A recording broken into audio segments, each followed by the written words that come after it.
Inilah hidup yang sehat. Hidup yang sehat secara batin ya, secara spiritual. Kalau hidup sehat yang fisik, teman-teman mesti sudah ngerti. Nanti tolong ini jadikan standar.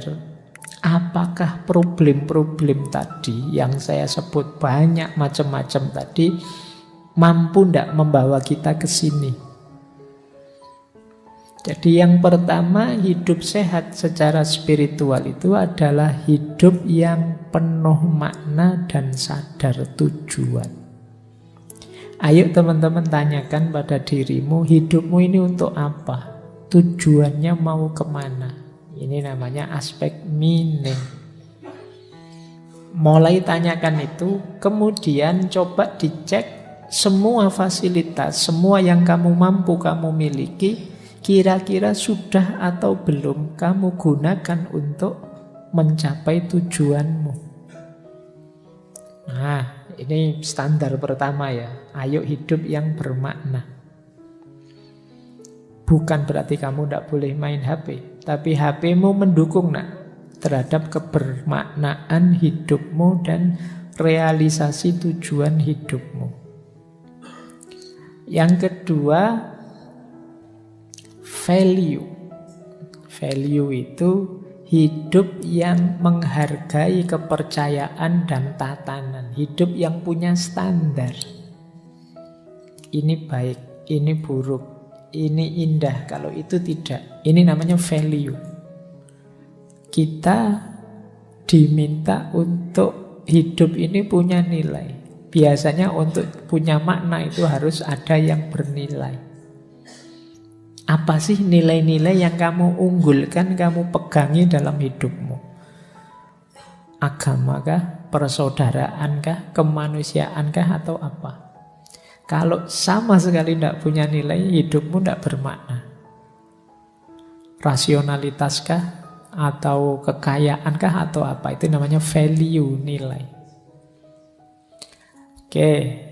Nah, yang ketiga, transcendent. Transcendent ini kesadaran bahwa ada dimensi hidup yang lebih tinggi dibandingkan hidup yang kita jalani sekarang. Kita hari ini hidup dalam banyak keterbatasan-keterbatasan. Ada level transcendennya, ada level yang lebih tingginya. Dan kita semuanya menuju ke sana.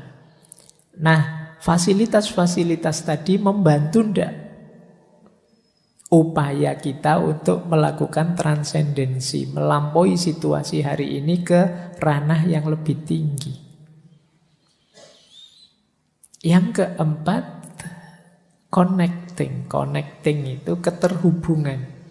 Kesadaran kita bahwa segala tujuan, makna, nilai, dan upaya transendensi tadi tidak mungkin kita jalankan sendiri tanpa keterkaitan dengan orang lain. Jadi sejauh mana perangkat, peralatan, fasilitas yang kita miliki tadi membantu kita semakin dekat, erat, terkoneksi dengan yang lain, atau jangan-jangan malah tambah pisah-pisah, tambah banyak permusuhan.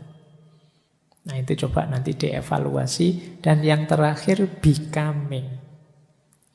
Becoming itu hidup yang baik adalah hidup yang tambah lama tambah baik. Maka kita hendaknya melakukan refleksi, ini hidup saya tambah baik apa enggak ya? Kemarin saya gimana, sekarang gimana? Dulu saya zaman waktu SMA itu Pak, rajin tahajud Pak, ngaji. Sekarang sudah mahasiswa, wah, ya saya tidak berani ngomong Pak. Iya, tapi sekarang saya tambah pinter Pak, tambah ngerti dalil, tambah ngerti. Iya, jadi coba dicek, kamu tambah baik apa enggak? Ya harusnya tambah mahasiswa. Kalau dulu tahajudnya 4 rakaat, ya sekarang 12 rakaat misalnya, itu sip. Dulu ngajinya 3 bulan sekali baru khatam, ya sekarang 1 bulan bisa khatam saya Pak. Itu luar biasa, meningkat namanya. Apakah begitu hidupmu atau tidak? Becoming atau tidak? Tambah baik, tambah baik. Nah, ayo ya dievaluasi. Biar tidak hanya yang sehat jasmani kita, rohani kita juga harus sehat, yaitu hidup yang bermakna, bernilai, transenden, connecting, dan becoming. Seperti apa sih mengaitkan kegelisahan moral tadi dengan kesini? Nah, itu tugas kalian masing-masing. Mencari relevansinya untuk hidupmu. Bagaimana menggunakan, mentransformasi semua problem tadi jadi solusi demi hidup yang sehat secara rohani. Tidak hanya sehat jasmani. Baik. Saya kira itu ya, saya tadi pengen sebentar loh. Kok yo panjang banget ngomongnya, ndak apa-apa ya, wis kadung. Silahkan, mungkin kita lanjutkan dengan sesi ngobrol.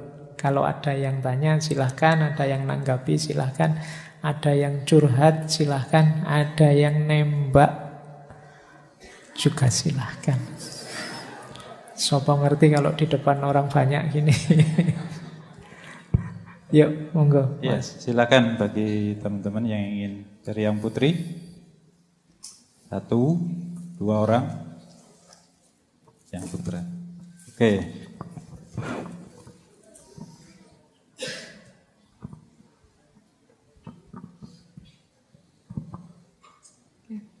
Bismillahirrahmanirrahim. Tadi kan sempat dijelaskan mengenai berbuat baik. Nah, berbuat baik kan tadi sepenangkap saya itu kita memperlakukan seseorang sebagaimana kita ingin dilakukan. Tapi permasalahannya kan tiap orang itu kan memiliki misalkan menurut kita baik tapi belum tentu menurut orang lain baik gitu, Pak. Nah, terus bagaimana menyikapi hal tersebut? Apakah kita harus egois pada suatu momen karena itu berrelasi dengan mental health kita gitu, Pak. Misalkan contohnya mungkin seseorang itu lebih cenderung berkomunikasi lewat private message daripada untuk langsung ditelepon langsung. Tapi di sisi lain seseorang itu lebih prefer untuk ditelepon langsung gitu, Pak. Nah, untuk menanggapi hal tersebut itu bagaimana, Pak? Terima kasih.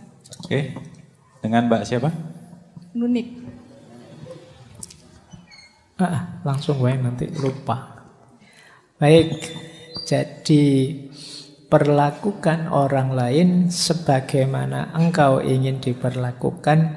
Sebenarnya ini nanti dekat jalannya dengan istilah, saya pakai ini ya, empati.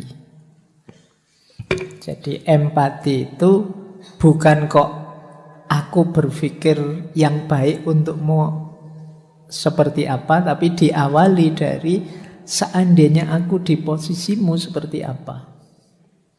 Jadi seandainya aku jadi orang yang posisi, kedudukan, cara berpikirnya seperti dirimu, yang baik untuk dirimu itu apa. Jadi pertimbangannya bukan dari aku, tapi dari kamu. Jadi misalnya saya dosen, ketemu mahasiswa, itu seandainya aku mahasiswa, sudah semester 14, dikejar-kejar, dipanggil-panggil, sementara seminar saja belum, betapa gelisahnya, betapa inunya. Nah, itu yang membuatmu nyaman kira-kira apa di situasi itu aku berikan. Jadi titik berangkatnya dari dirinya, tidak dari diriku. Kalau dari diriku bisa saja nanti seperti tadi. Wong saya ndak butuh ini kok diberi ini. Meskipun menurut yang memberi itu baik.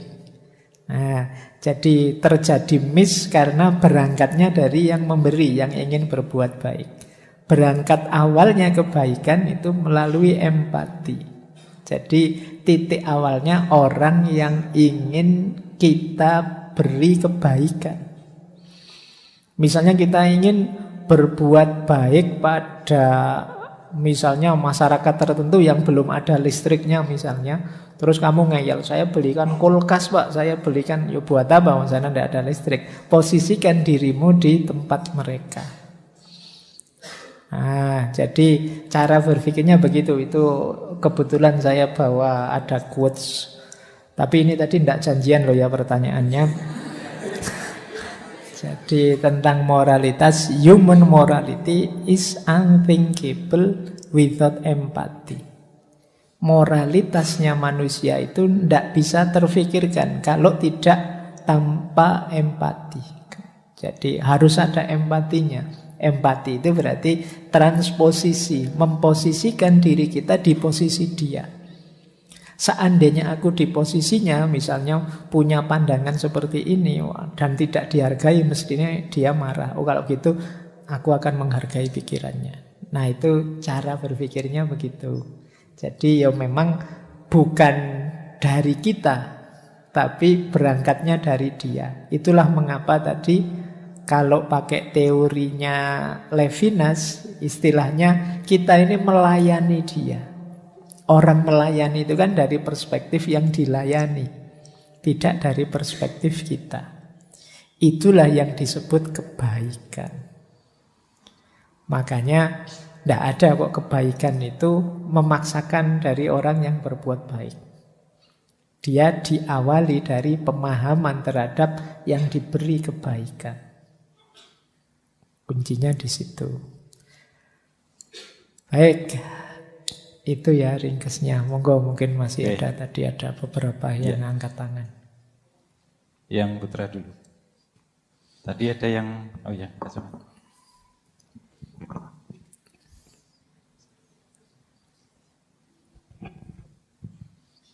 Baik, yang ingin saya tanyakan Ustaz, itu untuk ini kan kita dihadapkan kepada kegelisahan moral.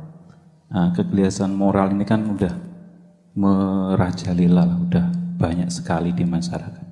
Nah, untuk menghadapi kegelisahan itu kita perlu mengubah secara masif atau memang harus dari diri kita sendiri terlebih dahulu, atau kita ubah secara masif melalui organisasi ataupun lembaga yang kita dirikan, seperti itu Ustaz. Kemudian untuk kebenaran itu sebenarnya yang ingin kita capai itu kebenaran menurut siapa?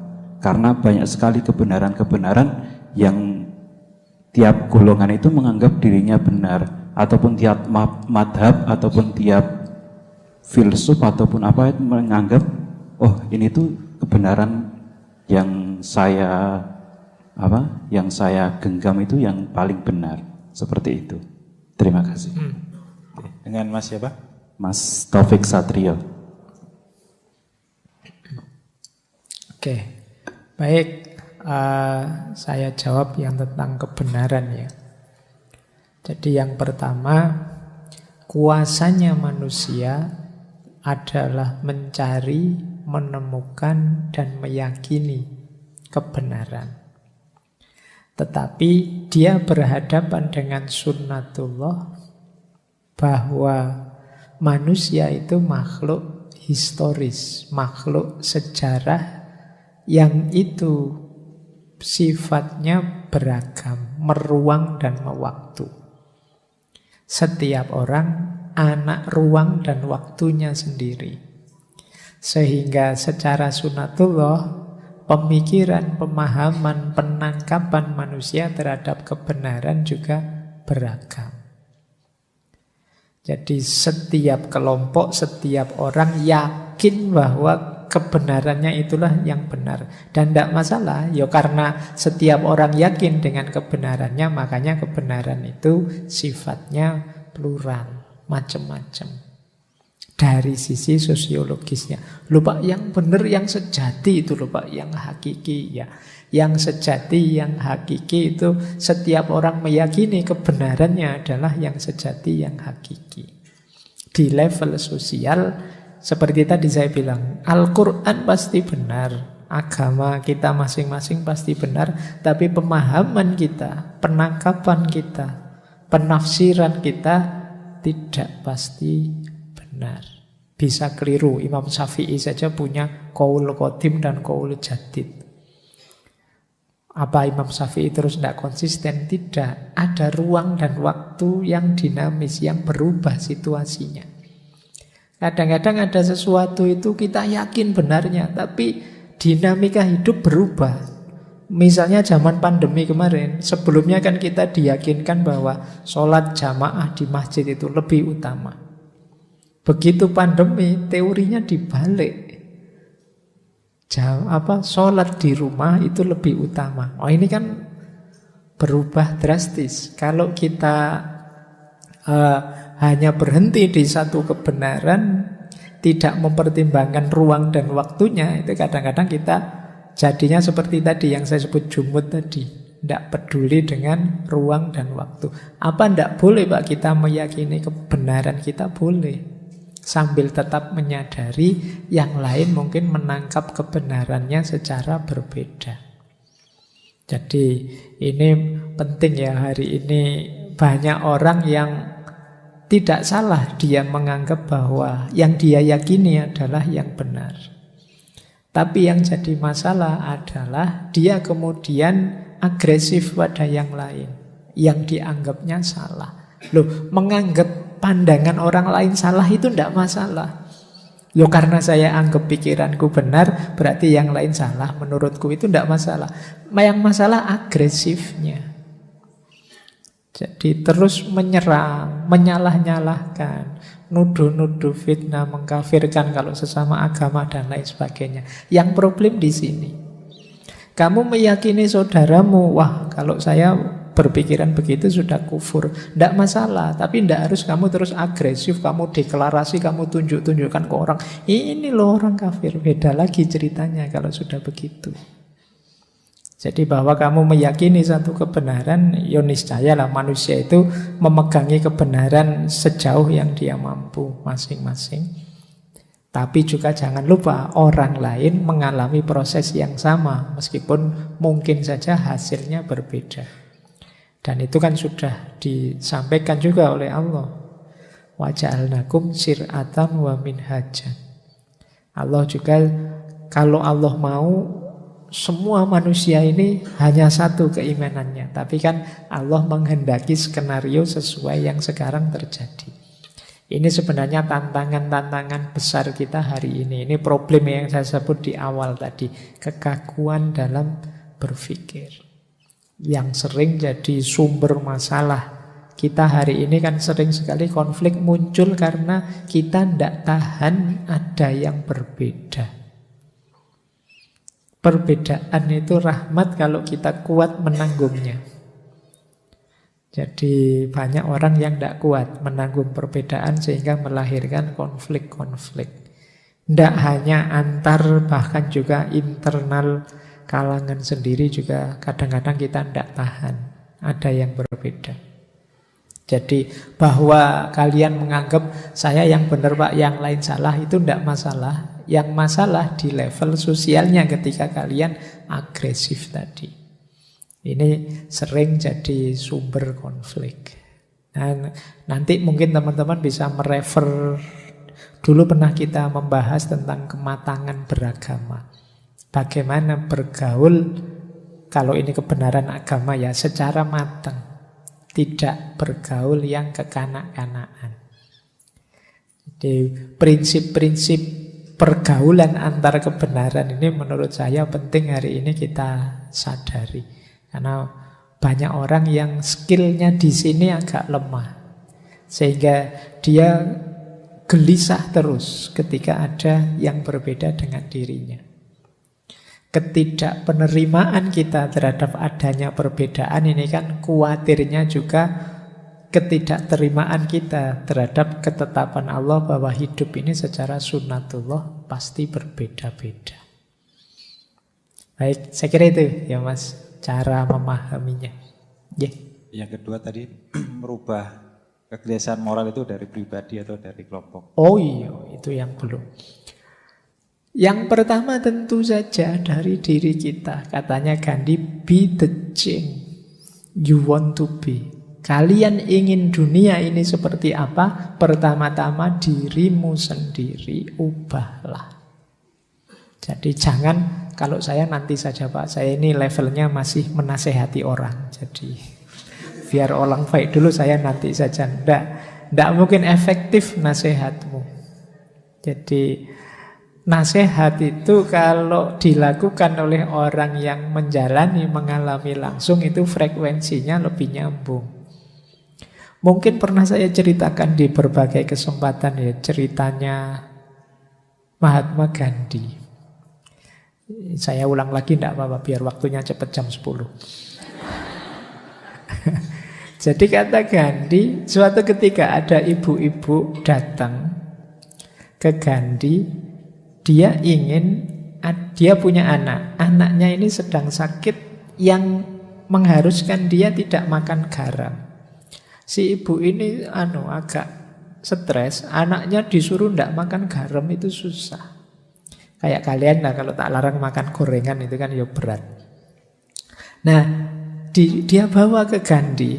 Waktu ibu ini datang menceritakan persoalannya, jawabnya Gandhi, "Wahai ibu, mohon maaf, sekarang saya tidak bisa menasehati anaknya ibu. Minggu depan saja ya balik ke sini." Nah beneran, ditunggu seminggu terus dia balik lagi ketemu Gandhi. Setelah itu Gandhi cuma bilang gini pada anak ini, "Wahai nak, nek basa Jawane ya le, mbok kamu ndak usah makan garam lagi." Cuma itu saja. Dan setelah itu anak ini ndak lagi makan garam. Nah ini si ibu ini heran, sekti tenan ini Gandhi. Terus minggu depannya tanya pada Gandhi, "Wahai Gandhi, kamu pakai resep apa? Anak saya kok langsung manut, langsung bisa tidak makan garam lagi." Kata Gandhi, "Wahai ibu, dulu minggu pertama waktu ibu datang itu saya masih makan garam.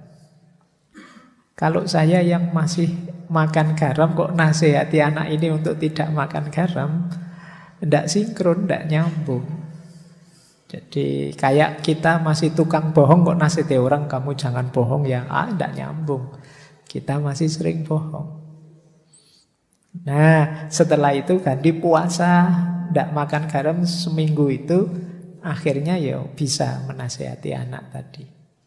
Jadi perubahan kebaikan yang saya pakai teori macam-macam tadi tentu saja diawali dari diri kita. Jadi jangan kamu marah-marah ke adikmu, "Adikku itu HP-nan," terus kamu marahi. Kamu sendiri juga begitu. Adikmu bantahnya gampang, "Dek jangan main HP terus lu." "Oh sampean juga begitu." Dia membaliknya gampang dia. Maka awali dari diri kita sendiri. Jadi bukan berarti ini anti medsos, anti HP loh ya. Gunakan secukupnya saja, sesuai kebutuhan, dan jangan lupa prioritas-prioritas dalam hidup, dan jangan mudah terdistraksi oleh hal-hal yang tidak penting tadi. Sebenarnya kuncinya di situ. Yeah. Baik, saya kira itu, Mas. Oke, selanjutnya dari yang Putri lagi.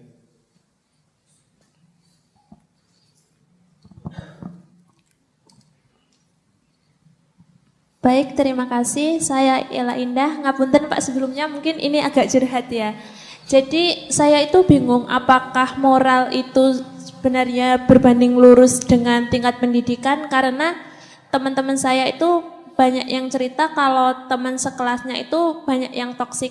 Kan mungkin di kuliah ada yang umurnya lebih tinggi. Nah, sama itu yang satu kelas tapi adik tingkat itu disindir-sindir, harusnya ini kita sekelas seangkatan kok kamu beda sendiri gitu. Terus yang saya alami gini Pak, ada yang teman sekelas saya itu cowok, sebut saja si A, itu orangnya seenaknya sendiri gitu, ngambil keputusan sendiri dan pelin-pelan gitu. Terus yang jadi masalah itu ada yang nggak suka.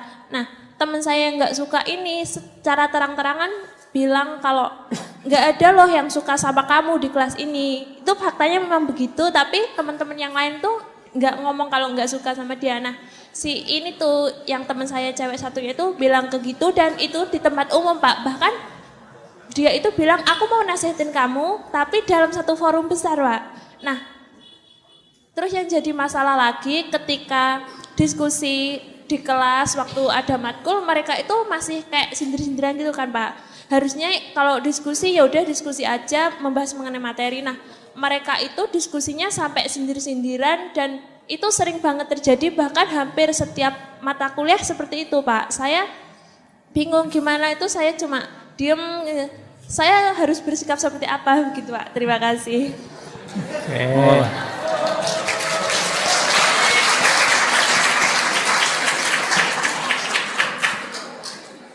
Baik, oh itu sebelumnya saya tanya dulu, ada enggak temennya yang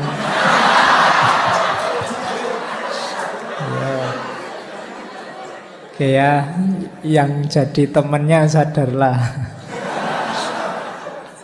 Kamu menyusahkan temanmu ini yang satu. Baik, saya jawab saja ya. Aku lihat saja secara umum saja karena saya tidak paham detail tadi kasusnya. Yang pertama begini, sering saya bilang relasi ideal antar manusia itu namanya cinta. Oke ya. Cinta itu diawali dari penerimaan, respect apapun situasi temanmu, sahabatmu. Tapi juga tetap kita care dan responsible, peduli dan bertanggung jawab. Jadi kalau memang mungkin ada teman kita yang perilakunya mungkin ini tidak cocok, ini tidak boleh begini, ini kasihan nanti di masa depan kalau dia begini, ya kita peduli.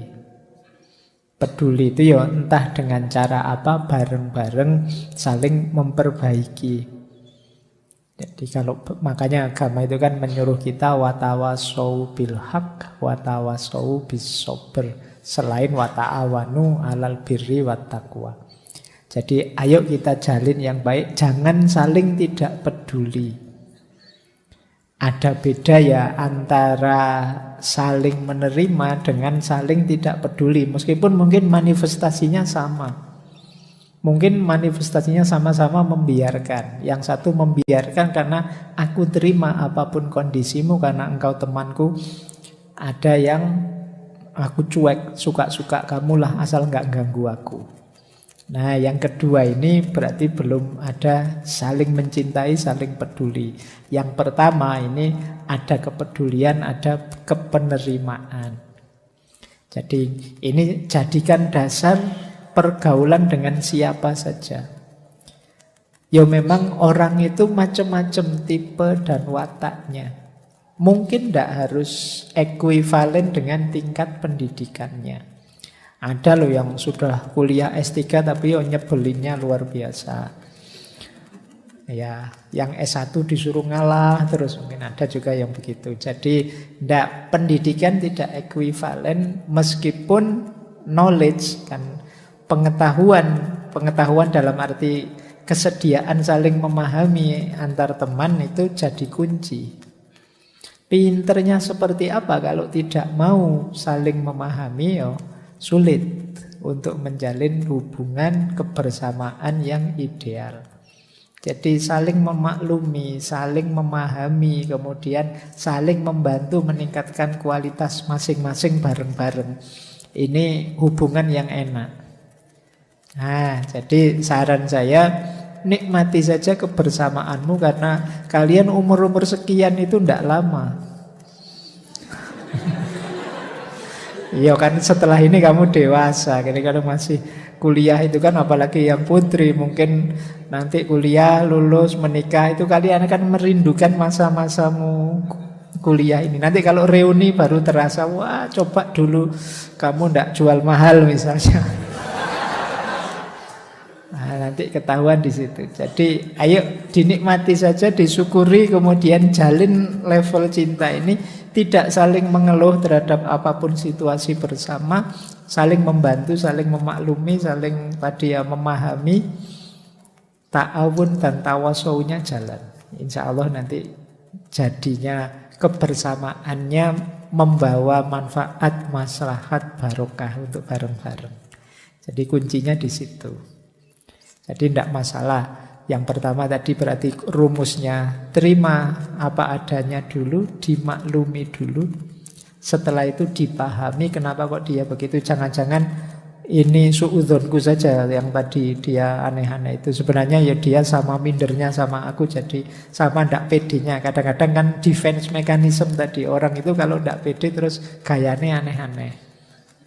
Nah, jangan-jangan itu juga. Nah, kalau sudah ngerti itu terus yuk bareng-bareng meningkatkan kualitas. Karena tadi connecting tadi ya, tidak mungkin kita sukses, berhasil, unggul dan lain sebagainya tanpa bantuan dan relasi dengan orang lain. Semakin banyak, semakin luas relasi, semakin mungkin akan sukses kita di masa depan. Baik, saya kira itu, oke, Mbak. Dari yang putra, yang berpeci.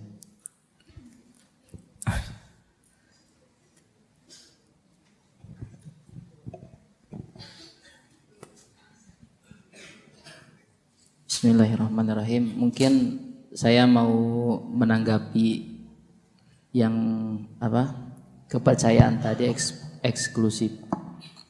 eksklusivisme itu. Sebetulnya sudah benar ya bahwa diceritakan bahwa eksklusivisme itu artinya memaksakan keyakinan kita terhadap orang lain itu buruk. Tapi pasti di balik suatu penyataan ada penentangannya gitu. Nah, penentangannya seperti ini. Semisal kita tuh yakin ada anak yang mau loncat di gedung gitu. Pasti kan kita yakin bahwa anak itu bakal celaka atau mati. Walaupun anak itu tidak meyakini bahwa dirinya bakal celaka, tapi karena kita sudah mengerti anak itu sudah akan celaka kalau melompat dari gedung, makanya kita larang atau kita larang dengan kekerasan gitu. Nah, terus bagaimana yang benar kan jadi membingungkan gitu. Apakah kita harus memaksakan keyakinan kita? Karena kalau kita sudah yakin, misal orang tua, kenapa kita memaksakan keyakinan kita terhadap anak kita? Ya karena kita sangat yakin bahwa kalau kamu anak saya tidak sholat ya masuk neraka gitu, atau yang lain-lain ya, hukuman yang konsekuensi dari keyakinan yang kita yakini itu. Bagaimana tanggapannya dari Bapak Iz sendiri? Oke, dengan Mas siapa? Rizky. Oke, baik. Saya jawab sederhana juga ya. Jadi kalau dalam Islam tanggung jawab kita kepada yang lain, termasuk kepedulian kita kepada yang lain, itu wujudnya antara lain orang menyebutnya dakwah. Jadi dari kata-kata da'ayat'u, memanggil, mengajak.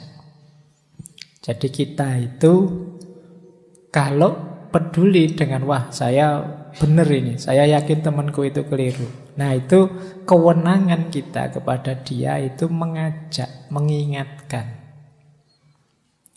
Jadi ini level mengajaknya.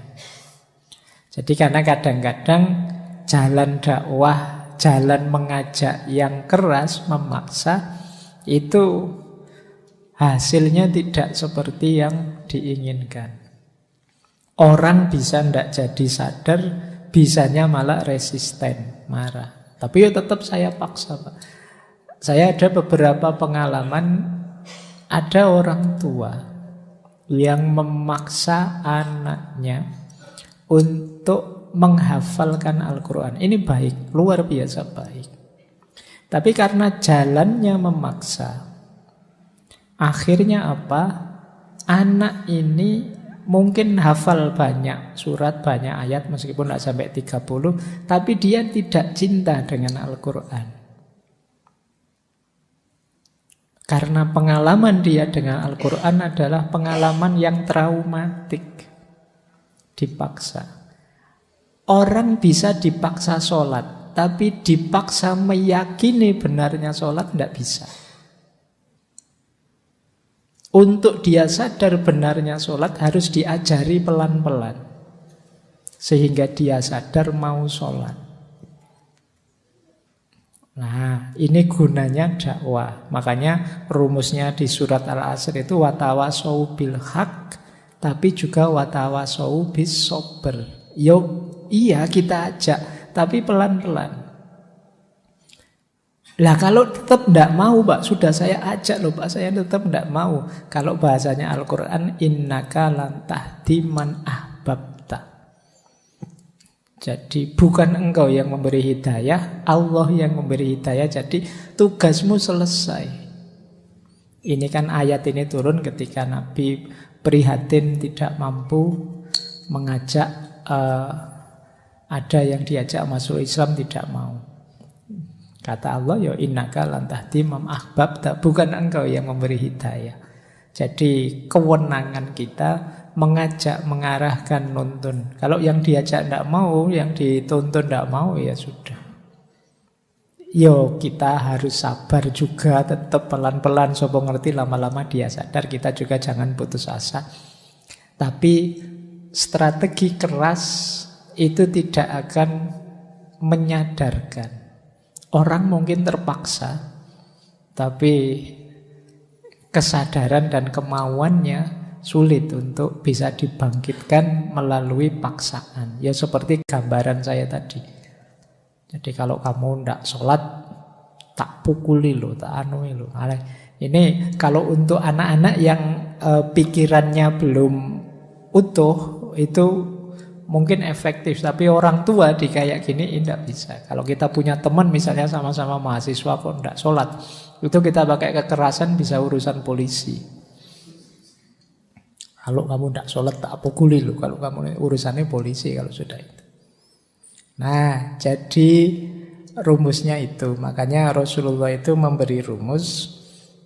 Kalau kita melihat kemungkaran, pertama mengubahnya biyadihi. Biyadihi itu maksudnya apa? Gunakan kekuasaan.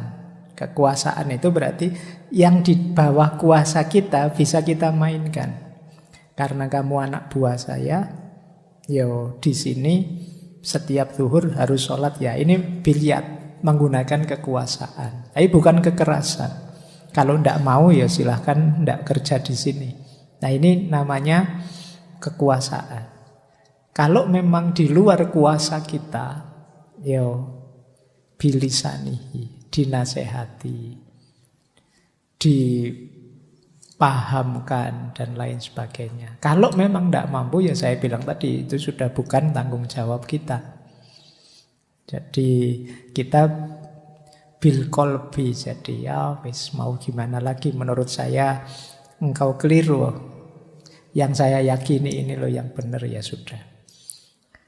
Jadi itulah namanya dakwah. Jadi tidak agresif menyerang, apalagi menyerangnya dengan cara menjelek-jelekkan, apalagi di medsos, apalagi bongkar-bongkar aibnya, itu sama sekali tidak dituntunkan. Ada banyak cerita yang juga sering saya sampaikan, betapa arifnya, betapa lembutnya para ulama ketika mendakwahkan Islam. Contoh paling sederhana yang dekat dengan kita ya, yang dilakukan oleh para wali songo ketika mendakwahkan Islam ke masyarakat Jawa.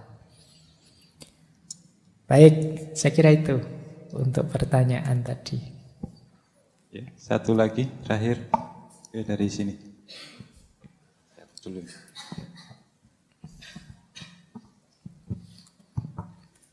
Bismillahirrahmanirrahim. Terima kasih untuk kesempatan bertanyanya.